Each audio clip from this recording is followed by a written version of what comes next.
രാഹുലിന്റെ ഭാഷ ജനാധിപത്യത്തിന് ചേരുന്നതല്ല, വിദ്യാർത്ഥികളുടെ പേരിൽ രാഷ്ട്രീയം കളിക്കുകയാണ്.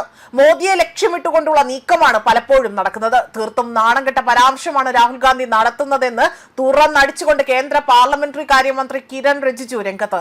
പ്രതിപക്ഷത്തെ കടന്നാക്രമിച്ചുകൊണ്ട് ശക്തമായ തിരിച്ചടിയാണ് അദ്ദേഹം നൽകിയിരിക്കുന്നത്. അതായത് പ്രതിപക്ഷത്തിന് ശക്തമായ തിരിച്ചടി തന്നെയാണ് കിരൺ റിജിജുവിന്റെ ഭാഗത്തു നിന്നും ഉണ്ടായിരിക്കുന്നതും.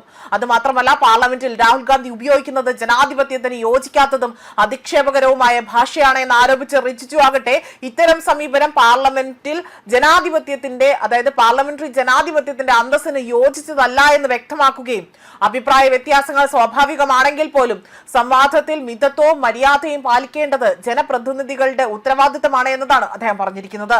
അതുമാത്രമല്ല, പാർലമെന്ററി ചർച്ചകൾക്ക് വസ്തുതകളുടെയും നിയമങ്ങളുടെയും അടിസ്ഥാനത്തിലായിരിക്കണം നടക്കേണ്ടതെന്നും വ്യക്തിപരമായ വിമർശനങ്ങളും അതുപോലെ നിത്യമായ പരാമർശങ്ങളും ജനാധിപത്യ സംവാദത്തെ ദുർബലപ്പെടുത്തുകയുള്ളൂ എന്നതും ഇവിടെ അദ്ദേഹം അഭിപ്രായപ്പെട്ടു. അതുമാത്രമല്ല, രാഹുൽ ഗാന്ധിയുടെ സമീപനം രാജ്യത്തിനും പാർലമെന്ററി പാരമ്പര്യത്തിനും ഗുണകരമല്ല എന്നും അദ്ദേഹം വിമർശിച്ചുകൊണ്ട് ചോദ്യപേപ്പർ ചോർച്ച തടയുന്നതിനുള്ള പുതിയ ബില്ലിനെ ചൊല്ലിയും കോൺഗ്രസിനെതിരെ അദ്ദേഹം രൂക്ഷമായ വിമർശനം അഴിച്ചുവിട്ടു.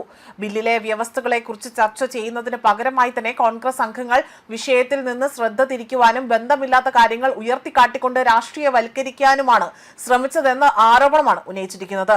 അതോടൊപ്പം തന്നെ വിദ്യാർത്ഥികളുടെ സുരക്ഷയും പരീക്ഷാ സംവിധാനത്തിന്റെ വിശ്വാസ്യതയും ഉറപ്പാക്കുക എന്ന ലക്ഷ്യത്തോടെയാണ് കേന്ദ്ര സർക്കാർ ഈ ബില്ലിനെ കൊണ്ടുവന്നതെന്നും അദ്ദേഹം വ്യക്തമാക്കി.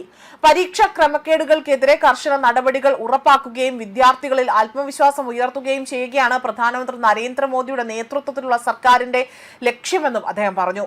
അതോടൊപ്പം തന്നെ രാജ്യത്ത് പരീക്ഷാ ക്രമക്കേടുകൾ ചർച്ചയായിരിക്കുന്ന സാഹചര്യത്തിൽ പാർലമെന്റിലും രാഷ്ട്രീയ പോര് ശക്തമാവുകയാണ്.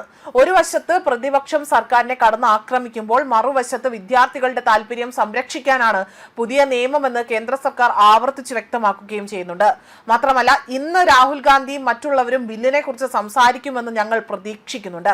പരീക്ഷാ പ്രക്രിയയെക്കുറിച്ച് കോൺഗ്രസ് ആകട്ടെ, അതായത് കോൺഗ്രസ് പാർട്ടിക്ക് കൂടുതൽ നിർദ്ദേശങ്ങൾ ഉണ്ടെങ്കിൽ അവർ അവ വാഗ്ദാനം ചെയ്യാൻ സ്വാഗതം ചെയ്യുന്നുവെന്നും പ്രിയങ്ക വാദ്ര പോലും ബില്ലിന്റെ പരിധിക്ക് പുറത്തുള്ള കാര്യങ്ങളെക്കുറിച്ച് സംസാരിച്ചു.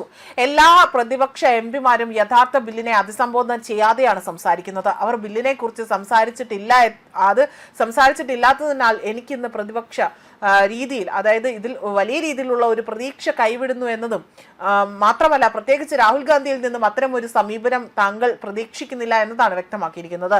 മാത്രമല്ല, 20 അല്ലെങ്കിൽ 30 മിനിറ്റ് നീണ്ടു നിൽക്കുന്ന ഒരു പ്രസംഗത്തിൽ അദ്ദേഹം കുറഞ്ഞത് 5 മിനിറ്റെങ്കിലും ബില്ലിനെ കുറിച്ച് സംസാരിക്കുമെന്ന് ഞാൻ പ്രതീക്ഷിക്കുന്നുണ്ട്.